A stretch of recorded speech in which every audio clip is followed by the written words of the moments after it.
That's right, command and control is a good thing.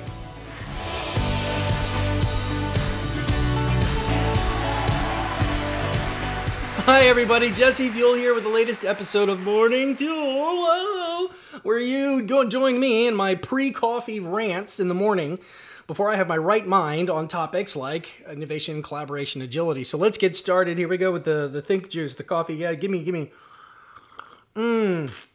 Oh, now I'm in command. And that's what I want to talk about today. This term that agile people or anybody floating around in management circles these days about command and control is a negative leadership style.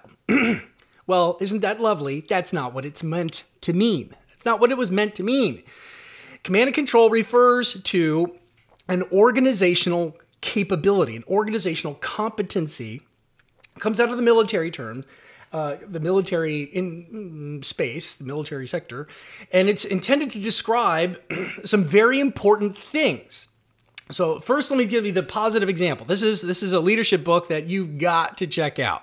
It talks about a Navy submarine commander, Dave Marquet, who turned around his submarine from worst in the fleet to best in the fleet in the matter of just a couple of years because he was the commander. We need a leader. We need a visionary. We need somebody who's got a definition of what success looks like. Who's our Steve Jobs? Who's our Jeff Bezos? Who's going to be the one that moves us forward? Now, in Scrum, that's called a product owner. In extreme programming, we call it the on-site customer. And so in an agile conversation, that's well accepted. In fact, it's agreed upon that it's necessary to have a commander, a visionary, someone who takes us where we're going. Furthermore, in the book, he describes shifting the old style of leadership to a new style of leadership. And he doesn't call it command and control because that means, are you a commander and is your organization under control? He calls it the leader-follower model that he wants to replace with a leader-leader model, where we tap into the talent of our people and our teams and delegate more control and initiative to where it is. And in that book, he said that the key to giving teams more control in their work was in approving vacation time. And it's a fascinating conversation about how that one little thing turned into a pivot, an inflection point in the organization, the submarine, about 100 people, to make it all go right. Now, the reason this drives me crazy is because it's become a sloppy term to describe negative leadership styles. Agile people like to make up words. Well, the word agile didn't exist before 2001 until all of these lightweight process advocates came together and came up with some core principles. Also, fun fact, word waterfall didn't exist, certainly not in the waterfall paper by Winston Royce, until agile people came along and needed to give a name to the enemy. So you do work, I don't like it, that's waterfall. Likewise, command and control. Agile people are using this term, this military competency, organizational competency of who is our commander and how is our organization under control. Modern organizations, progressive organizations are controlled based on self-organization principles marching towards a commander's intent.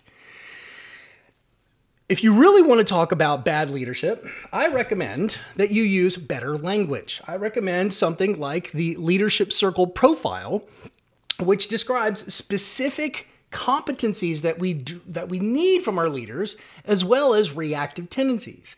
And so here's what the leadership circle looks like. And if you were to take a 360, it would plot how people perceive your effectiveness, because leadership perceived is leadership achieved, and versus how you tend to view yourself. And so you might want to have a conversation about not command and control, but are you arrogant? How does that play out? Are you too ambitious and driven to where people can't keep up with you and it's never good enough? Are you a perfectionist? Are you task oriented? Or maybe on the relational side, you don't score very well at all. You're not very much a selfless leader. You're not very much in balance and keeping composure under stress. And so these are much better terms to describe positive leadership styles and behaviors as opposed to negative leadership styles and behaviors.